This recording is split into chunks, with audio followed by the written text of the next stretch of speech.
Okay, so we're going to talk about properties of matter. And first thing we need to talk about are the physical properties.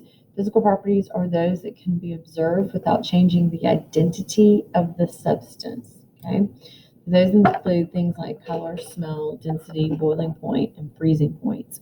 So if I were to paint the wall and the wall was white and I decided to paint it blue, the wall is now blue, but it is still a wall probably made out of sheetrock and plaster. So that would be something that would be a physical property. I have not changed that into something new. Chemical properties describe how a substance will change. It talks about reactivity, oxidation states, flammability, toxicity, things like that. And some of the examples that we look for are flammability, pH, which is how acidic something is, the reactivity, which is how likely it is to bond with other elements, and toxicity, which we would probably say, is it poisonous, is it dangerous? So those would be examples of chemical properties. Now, changes include whether or not something changes into a new substance or not. So physical changes involve the changing of physical properties, so things do not turn into something new. For instance, this was a lemon before I cut it, it's still a lemon after I cut it.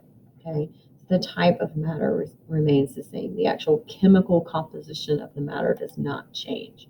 So that would include things like changing shape, changing texture, hardness, and phase or state of matter. Chemical changes change the substance into something new. Before we have a log, we set the log on fire and it burns, and some of that turns into smoke and some of it turns into ash. So this is also known as a chemical reaction. The definition of a chemical reaction are bonds between atoms are formed or broken and substances change into new and different substances with different properties. We know that water is made up of hydrogen and oxygen. Very few people would inhale direct hydrogen gas, but mix that hydrogen with oxygen and it turns into water, and all of us would drink water. Another example would be sodium, which is a metal that is very, very reactive with water and tends to cause a exothermic reaction or slight explosion. So none of us would eat sodium. However, if you mix sodium with chlorine, it becomes sodium chloride, which is table salt, and many of us use table salt on our food. Chemical changes.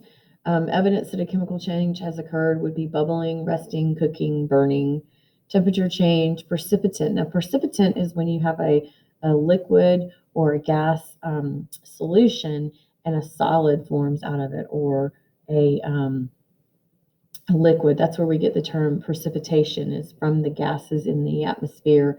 All of a sudden, water would form, which is a lower state of matter, so that you have this precipitate or precipitation that occurs. So same thing happens when you have liquid solutions and all of a sudden a solid occurs or is created.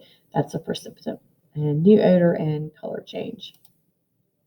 So take those notes. You're going to complete this assignment, okay, and put C for chemical, P for property, and P for physical change, and C for chemical change in the second one. Okay, let me know if you have any questions.